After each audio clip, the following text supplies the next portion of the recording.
அனைத்து பெரியவர்கள், குழந்தைகள் யார் வந்திருக்கீங்களா? யாரும் வந்த மாதிரியோ? பத்திரிகையாளர்கள், எங்களுடைய குடும்ப உறுப்பினர்கள் அனைவரையும் அன்போடு வருக வருக என வரவேற்று, நம்ம எல்லா படத்தினுடைய ஆடியோ லான்ச்லேயும் சரி, இப்போ ப்ரெஸ் மீட்லேயும் சரி நம்ம சொல்லுவோம், ஆஹா பயங்கரமாக அப்படி பண்ணியிருக்கோம். ஆனால் உண்மையிலே வந்து இந்த படம் ரொம்ப ஒரு வித்தியாசமாக, நான் நடித்த படங்களில் கொஞ்சம் இல்லை, ரொம்பவே ஒரு வித்தியாசமான கதைக்களத்தை கொண்ட படம் தான் நம்ம அந்த நாள். ஏவிஎம் பேனரில் நம்ம அன்பு சகோதரர் ஆரியன் சாம் ஃபஸ்ட்டு, ஏவிஎம் ஐயா அப்படியே குடும்பத்தை சேர்ந்த ஒருவர் தானே. பேனரில் இப்போ வேறு வேறு கொடுத்து அப்படியா? சரி, ஓகே.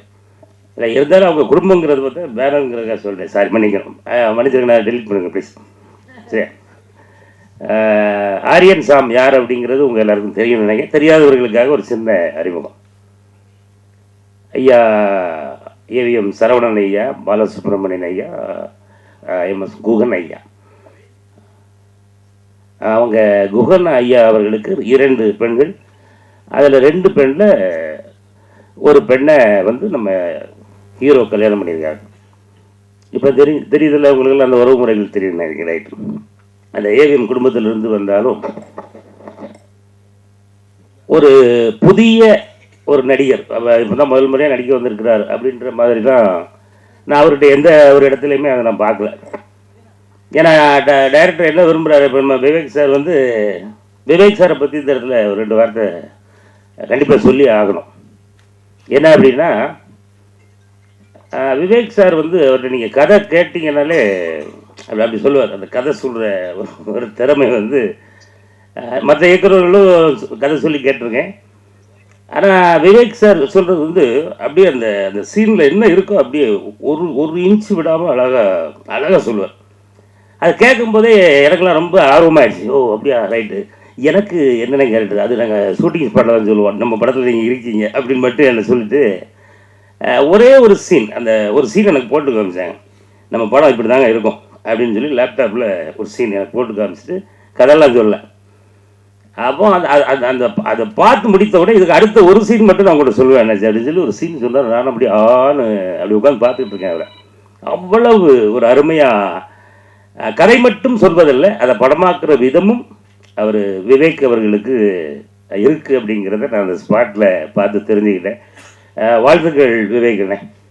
கூடிய விரைவில் வந்து ஒரு முக்கியமான ஒரு உயரத்தை வந்து உங்களை நான் கண்டிப்பாக பார்ப்பேன். எல்லாருமே பார்ப்பாங்க. அதை நம்ம வந்து பத்திரிகை பீப்புளுக்கு கண்டிப்பாக சொல்லணும்ல. அதுக்கு அடுத்து நம்ம ஹீரோ. இப்போ ஹீரோ வந்து இப்படி இருந்தால் படம் எதுவும் பண்ணியிருக்காங்களே அப்படின்னு கேட்டேன். இல்லைங்க, இந்த ஃபேமிலியிலேருந்து வந்திருக்காங்க அப்படின்னு. அப்படியா, சரி சரி ரைட்டு. ஒரு பெரிய குடும்பம், சரி நம்மகிட்டலாம் எங்கே உட்காந்து பேசிய போகிறாங்க அப்படின்னு சொல்லி யோசிச்சுட்டு இருக்கும்போது தான் அது முதல் நாளே உடச்சிட்டாப்புல. வாங்க என்னாச்சு, வாங்க, உங்கள் நிகழ்ச்சிகள்லாம் நான் பயங்கரமாக பார்த்துருக்கேன், பயங்கர என்ஜாய் பண்ணுவேன் வீட்டில், அப்போ நீங்கள் நம்ம படத்தில் இருக்க ரொம்ப மகிழ்ச்சி அப்படின்னு சொல்லி எப்போவுமே ரொம்ப ரொம்ப ரொம்ப ரொம்ப ஜாலியாக. நாங்கள் கிட்டத்தட்ட ஷூட்டிங் வந்து பகலில் வச்சதே கிடையாது. கிட்டத்தட்ட ஒரு 26 நாள் வந்து நைட்டு மட்டுமே நடித்தோம். அதுலேருந்து தான் என் உடம்பு கெட்டு போச்சு, தூக்கமே வர்றது போச்சு. நைட்டுக்கு சாயந்தரம் 6 மணிக்கு அப்படி தூக்கி கேமரா மாட்டினோம்னா விடிய காலம் தான். கோழி கொக்கரக்கோன்னு போகும்போது தான் நாங்கள்லாம் போய் அங்கேயே ரூம் எடுத்து அங்கேயே தங்கிட்டு பகலில் போகிற ரெஸ்ட் எடுத்துகிட்டு பழையபடி நைட்டு திருப்பி ஓடி வந்துடும். இப்படி இரவுனா அடேங்கப்பா அந்த அந்த காட்சி, அந்த படத்தில் அவர் நடிச்சிருக்கிற விதம் வந்து கண்டிப்பாக ஆரியன் சாமுக்கு வந்து தமிழ் சினிமாவில் ஒரு அற்புதமான ஒரு இடம் காத்திருக்கு. அது நாளையிலேருந்து ஸ்டார்ட் ஆகுதுன்னு நினைக்கிறேன். அது சரியா நம்ம படத்தை பார்த்துட்டு இப்போ நம்ம ஆட்களே சொல்லிடுவாங்க, பரவாயில்ல அண்ணாச்சி சொன்னது கரெக்டாக தான் சொல்லியிருக்காரு. அந்த காட்சிக்கு என்ன தேவையோ அதை அவ்வளவு அருமையாக மிக சிறப்பாக பண்ணியிருந்தாங்க. அதே போல் ஹீரோயினில் வந்து நம்ம 2 பேர் நினைக்கிறேன், ஒரு பாப்பா ஒன்று வரலன்னு நினைக்கிறேன் இல்லையா. அதே போல் இவர்களும் வந்து இப்போ நான் ஃபஸ்ட் டைம் தான் அவங்கள பார்க்குறேன்.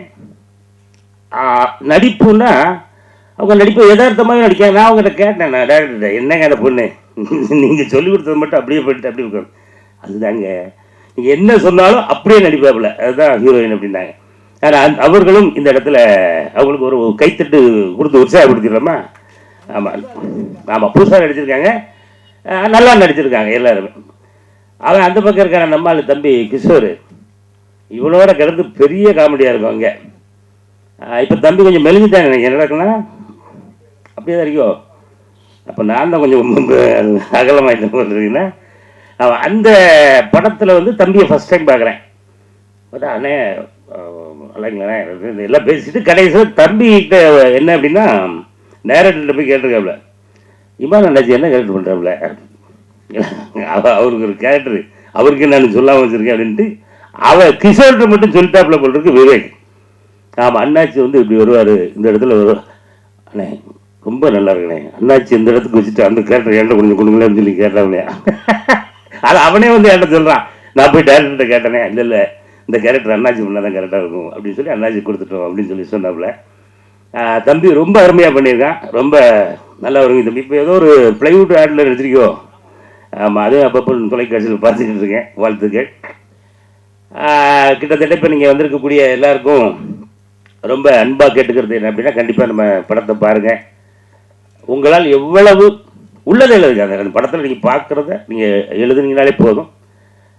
மக்கள் இப்போ தேட்டர் வந்து 100 தேட்டர் தான் கிடச்சிருக்கு அப்படின்னு சொல்லி ஐயா வருத்தப்பட்டாங்க. கவலைப்படாங்க, அடுத்து நம்ம ஆரியன் சாம் படம் வந்து குறைந்தபட்சம் இந்த மாதிரி 12,000 தேட்டர்களில் ரிலீஸ் ஆகிற அளவுக்கு ஒரு பெரிய ஒரு நடிகராக வரணும்.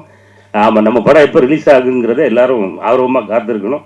ஆமாம், அதே நிலை நம்ம இதில் நடித்த எல்லாருக்கும் அந்த அந்த அளவுக்கு உயரமான ஒரு புகழும் பேரும் கிடைக்கணும் அப்படின்னு இந்த நேரத்தில் வாழ்த்தி இந்த வாய்ப்புக்கு நன்றி கூறி விடைபெறுகிறேன். அந்த படத்தில் ராஜ்குமார்னு சொல்லி ஒரு தம்பி நடிச்சிருக்காப்புல, அவரும் இன்னைக்கு இன்னும் வரல. ஆமாம், ராஜ்குமார் பிக் பாஸ் கிட்ட பிக் பாஸில் இருந்தா இல்லையே, பிக் பாஸ் போகல. ஒரு அண்ணன் வாய் மருத்துவம் படித்தா 9 போனாலும் போவார் நினைக்க இருக்கும். நல்ல விஷயம். அந்த தம்பி ராஜ்குமார் வரல, அவரும் ரொம்ப ரொம்ப சிறப்பாக நடிச்சிருந்தார். அப்புறம் இன்னும் 2-3 நடிகர்கள் இருக்காங்க. அவர்கள் இன்றைக்கி சந்தர்ப்ப சூழ்நிலை வர முடியும்னு நினைக்கிறேன். எல்லோருமே அவரவருக்கு கொடுக்கப்பட்ட வேலையை ரொம்ப அருமையாக பண்ணியிருக்காங்க. படத்தோட ட்ரெய்லர் பார்த்து நீங்கள் பார்த்துருப்பீங்கன்னு நினைக்கிறேன். ஆமாம், அந்த டீசரா ட்ரெய்லர் தானே? ஆமாம், படமே பார்த்தீங்களா நீங்கள்? பார்க்க முடியலண்ணே. இப்போ நான் இப்போ டீசரை பார்த்துட்டு அப்படியே கொஞ்சம் பார்த்து முடிச்சுட்டு இப்படி பார்க்குறேன், எனக்கு இந்த முடியல அப்படியே எந்திரிச்சு நிற்குது. ஏன்னா அந்த அளவுக்கு அவ்வளவு பிரமாதமாக அந்த இதை பார்த்து நானும் உங்களோட படம் இப்போ தான் பார்க்க போகிறேன். அதனால் நானும் பார்க்குறதுக்கு ரொம்ப ஆர்வமாக இருக்கேன். பார்த்துட்டு நம்ம நீங்கள் தான் ஏணிகள், எங்களை ஏற்றி விட்ட ஏணிகள் நீங்கள் தான். அந்த ஏணியை கொஞ்சம் ஸ்ட்ராங்காக பிடிச்சி கூட கொஞ்சம் சாந்து இதெல்லாம் போட்டு கொஞ்சம் ஸ்ட்ராங் பண்ணி விடுங்க. ஆமாம், எல்லோருக்கும் வாழ்வு விடுங்கள், வாழ வையுங்கள். சினிமா வாழும், நாமும் வாழுவோம். நன்றி, வணக்கம். And press for being here. அந்த நாள் வந்து எனக்கு கொஞ்சம் ஸ்பெஷலான ப்ராஜெக்ட்னு சொல்லலாம். ஏன்னா நான் தமிழில் பண்ண வெரி ஃபர்ஸ்ட் ப்ராஜெக்ட் இது. ஸோ இது நாளைக்கு ரிலீஸ் ஆக போகுது. So I am so happy and super excited. நீங்கள் எல்லாருடையும் பிளெஸ்ஸிங்ஸ் அண்ட் சப்போர்ட் தேவை. மேக்ஸிமம் வந்து நீங்கள் இது மக்களுக்கும் ரீச் பண்ணுங்க படுத்து. So thank you so much. அதை பற்றி நீங்களே நல்லா எழுதுவீங்க நம்புகிறேன். ஸோ இதில் ஆரியன் ஷாம், ஸோ அவர் வந்து hero and is a very good friend of mind. நல்லா நடிச்சிருக்காரு. அது போக அவர் ஒரு நல்ல மனிதர். நீங்கள் அவர்கிட்ட பேசினாலே ஈஸியாக ஃப்ரெண்ட் ஆகிடலாம். ஸோ இந்த படத்துலையும் அப்படி தான் இருக்கும்.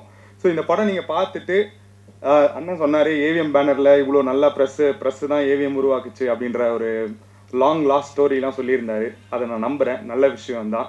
தியேட்டர்ஸ் கிடச்சிக்கிட்டே இருக்குது. நல்ல மக்கள் உள்ள வர தியேட்டர்ஸ் நிறைய வரும் எங்களுக்கும். ஸோ ரொம்ப நன்றிண்ணே. And Shyam, all the best so much. இதை மாதிரி நிறைய பண்ணுவார். இன்னும் நெக்ஸ்ட் அப்டேட்ஸ்லாம் வெயிட் பண்ணிகிட்ருக்கு. அடுத்த வருஷம் வந்து ஷாமுக்கு ஒரு பெரிய இயராக இருக்கும். Thank you Shaam. All the best to the team also.